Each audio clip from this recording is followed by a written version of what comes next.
धरती पर तो कीर्ति बिखेरी, गगन में भी ध्वज फहराया।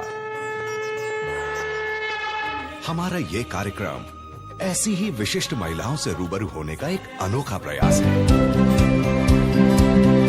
हम नर के शरीर को ना दें, उसमें आत्मदर्शन, नारीत्व दर्शन करें। नमस्कार, exotic web media digital channel world wide में आप सभी का स्वागत करती हूं और एक मुलाकात आत्मनिर्भर नारी के साथ में शो में हमारे साथ है सूरत की जानी मानी टैरोट कार्ड रीडर ज्योति ठक्कर जी। ज्योति जी, आपका मैं स्वागत करती हूं हमारे शो में। और ये शो जो है वो आत्मनिर्भर नारी के लिए पूरा शो हमने एक डिज़ाइन किया है। ये पूरी वेब सीरीज़ है और उसमें 101 इंटरव्यूज़ आप देख सकते हैं। उसमें से एक है ये हमारी ज्योति ठक्कर जी। तो ज्योति जी, दिल से आपका स्वागत है। और ज्योति जी के बारे में हम जानने की कोशिश करेंगे कि वो अभी तो एक टैरोट कार्ड रीडर है, बट उससे पहले उनकी लाइफ जर्नी की शुरुआत कैसे हुई वो जानने की कोशिश करेंगे। तो ज्योति जी, बताइए आपके बारे में थोड़ा। जी, एक्चुअली बचपन से ही मैंने अपने पापा को समाज सेवा के कार्य करते हुए देखा था और वो हमेशा सिखाते थे कि काम ऐसा होना चाहिए जो समाज के काम में आए। खुद के ग्रोथ के साथ साथ में समाज का भी ग्रोथ होना चाहिए और समाज के ग्रोथ के साथ में हमारा भी ग्रोथ होना चाहिए। और मम्मी हमेशा बोलती थी कि बेटियों को हमेशा इंडिपेंडेंट होना चाहिए। तो बचपन से ही ये सीखा था कि कुछ ऐसा काम करना है जो समाज के काम आए। और लर्निंग मेरा पैशन था, बुक रीडिंग करना मुझे बचपन से बहुत पसंद था। पर जब तक मेरी शादी हुई मैंने बहुत सारे नए नए कोर्स सीखे और काउंसलिंग सीखी।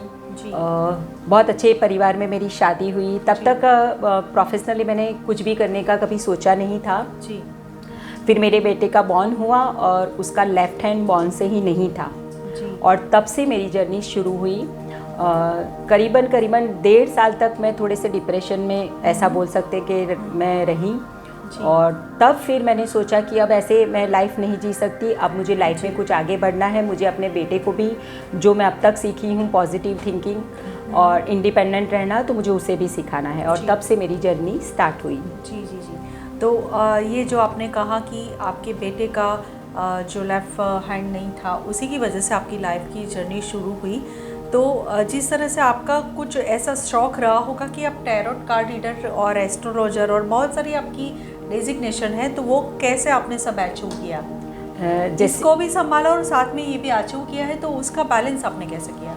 जैसे उसके बॉर्न के बाद में फिर मैंने सोचा कि एक चीज़ मैंने फील की इन 1.5 सालों में मेरे बेटे के साथ में कि सबके जीवन में कोई ना कोई मुश्किलें, परेशानियां रहती है, तकलीफ़ रहती है। और वहाँ पे सबसे ज़्यादा जो ज़रूरत है वो माइंड को स्ट्रॉन्ग करने की होती है। और तब तक मैं, हमारे परिवार में हमेशा पापा 3-4 महीने में एक बार, ऐसे एक हमारे अंकल थे एस्ट्रो और वो जानते थे बहुत, और उनको बुलाते थे और हर 3-4 मंथ में प्रिडिक्शन लेते थे। और उनसे एक चीज़ हमेशा वो करते थे कि जान लेना है कि क्या होने वाला है, उसके लिए प्रैक्टिकल अप्रोच, डिसीजन मेकिंग हमारा पहले से होना चाहिए। हमें सुपरस्टिशियस नहीं बनना है, पर हम क्या अच्छा कर सकते वो हमेशा वो सोचते थे। और यही मैंने रीडिंग और वो पहले से सीखा हुआ था सब कुछ। और धीरे धीरे फिर जब ऐसा हुआ तब मैंने सोचा कि मुझे इसी फील्ड में आगे बढ़ना है, कि हर एक इंसान को अपने फ्यूचर, पास्ट, प्रेजेंट के बारे में जानने की बहुत इच्छा रहती है। तो क्यों ना मैं वो जो जानने के बाद में अपसेट होते हैं, डिप्रेस होते हैं, उसको कुछ ऐसे पॉजिटिव थिंकिंग में डाइवर्ट कर दे कि उस परेशानी को वो अच्छे से हैंडल कर सके। और इस तरह से मैंने काउंसलिंग की स्टडी की। फिर धीरे धीरे मैंने ज्योतिष में आचार्य किया, vastu consultancy, numerology, feng shui, ऐसे पूरे ओकल्ट साइंस में जितनी भी चीज़ें होती है 1 by 1, NLP, motivational training, clinical hypnotherapy, ये सब सीखा कि माइंड को कैसे पावरफुल किया जाए, कि कोई भी तकलीफ़ में, चाहे वो बच्चे है, बुज़ुर्ग है और बिजनेसमैन है, फाइनेंस इश्यूज़ है, उसको कैसे हैंडल किया जाए। और इस तरीके से प्रोफेशनली मैंने वर्क शुरू किया। पर डे 1 से मेरे हस्बैंड की एक कंडीशन थी कि तुझे कुछ भी प्रोफेशनली करना है उसमें घर और बच्चा डिस्टर्ब नहीं होना चाहिए। तो मैंने शुरुआत अपने घर से ही की थी। तब शुरू के दिनों में मैंने अपने घर में ही एक सेंटर खोल रखा था और अपने साथ साथ अपने बच्चे की अपब्रिंगिंग के साथ में मैं अपना काम संभालती थी। और धीरे धीरे करके मुझे ग्रोथ मिलता गया। साइड बाय साइड मुझे अचीवमेंट का कॉन्फिडेंस इसलिए बढ़ता गया कि साइड बाय साइड मेरे बच्चे की ऐसी पोजीशन के साथ साथ में उसने काफ़ी सारी फील्ड में फुटबॉल, स्विमिंग, म्यूज़िक, उसमें सब में साइड बाय साइड उसको भी अवार्ड्स और मेडल्स मिलते गए और मैं भी बहुत कुछ सीखती गई और मेरी भी फील्ड में डेवलपर सक्सेस होता गया। और पापा की वो बात हमेशा याद रहती थी कि खुद के ग्रोथ के साथ, मेरे बेटे के ग्रोथ के साथ मैंने समाज को भी कंट्रीब्यूट करने का सोचा था। तो तीनों एम मेरे इस काम में सक्सेसफुल हो गए। तो आप भी एक सक्सेसफुल मतलब बिजनेस वूमन कहे जा सकते हैं। जो हमारा शो है कि आत्मनिर्भर नारी, आप परफेक्ट आत्मनिर्भर नारी है और जिस तरह से आपने आपकी जर्नी हमारे साथ शेयर की, काफ़ी महिलाओं को भी ये प्रेरणा मिली होगी कि जो इंसान कुछ अगर करना चाहता है तो वो ज़रूर अपने कामयाबी पे पहुंचने के लिए कुछ भी मतलब एक ठान लेता है तो वो करके दिखाता है। तो इस तरह से आपको आपके बेटे के लिए आपको ये सब ऐसा लगा कि मुझे ये सब करना चाहिए, तो एक वहाँ से भी आपको प्रेरणा हुई कि नहीं मुझे ये करना है। तो ये बहुत ही अच्छी बात है ज्योति जी। लेकिन आगे अभी आपका रनिंग में क्या है?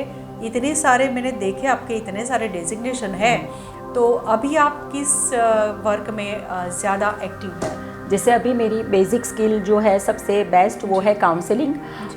मैंने बहुत सारे डिवोर्स केसेस सॉल्व किए हैं। जैसे आज ही अगर वो डिवोर्स लेने जा रहे हैं तो आफ्टर मीटिंग में उन्होंने सोचा कि नहीं अब वो हैप्पी लिविंग लाइफ जिएंगे एक दूसरे के साथ। फिजिकल मेंटल कोई भी इश्यूज़ होते हैं तो इसमें NLP, क्लिनिकल हिप्नोथेरापी, इन सब टेक्निक से माइंड को पॉजिटिव बना के वो लोग अपनी लाइफ में बहुत कुछ बेटर चेंज ला सकते हैं। तो मेरा एक मेडिटेशन सेंटर है जिसमें काउंसलिंग चलती है। वर्ल्ड वाइड मेरी अपॉइंटमेंट्स मैं लेती हूँ और अब तक मैंने 5000 लोगों को टैरो रीडिंग और डिफरेंट पॉजिटिव थिंकिंग के कोर्सेज, NLP के कोर्सेज सिखाए हैं। क्या बात है, क्या बात है। तो मतलब एक तरह से आप समाज सेवा भी करती है और समाज सेवा करना बहुत ही अभी की जो टाइम है उसमें बहुत ज़रूरी है। अपने बिजनेस के साथ हम अपने समाज के लिए भी कुछ करें, हम लोगों के लिए भी कुछ कर सकते हैं, वो भी बहुत गर्व की बात है। तो हमें भी आप पे गर्व है कि आप इतना अच्छा काम कर रही है। तो ज्योति जी बहुत अच्छा लगा आपसे बात करके। हमारी ओर से और डी कुशाल भाई की ओर से आपको हम आपका स्वागत और सम्मान भी करते हैं। Thank you so much ji. But जाते जाते हमारी महिलाओं को आप क्या संदेश देना चाहेंगी? बीइंग अ फीमेल मैं आप सब महिलाओं को यही कहना चाहती हूँ कि इंडिपेंडेंट रहना बहुत ज़रूरी है और हम महिलाएं अगर चाहे तो घर, परिवार और समाज तीनों को बहुत बाखूबी संभाल सकते हैं। तो हमें हमेशा इंडिपेंडेंटली सोचना चाहिए। मम्मी हमेशा कहती थी कि बेटियों की पहचान परिवार से ही होती है, वो किन की बेटी है, किस परिवार की बहू है। पर तुझे अपनी पहचान ऐसी बनानी है कि तेरी पहचान से तेरे परिवार को जाना जाए। तो मैं आप सबसे ये कहना चाहूँगी कि अपनी पहचान को एक ऐसी खास पहचान बनाना है जिससे आपको और आपके परिवार को आपके नाम से जाना जाए। वाह, क्या बात, क्या बात। तो मैं भी आपके लिए कुछ कहना चाहूँगी कि किसी भी स्त्री के लिए हर रिश्ते से बड़ा है उसका आत्मसम्मान।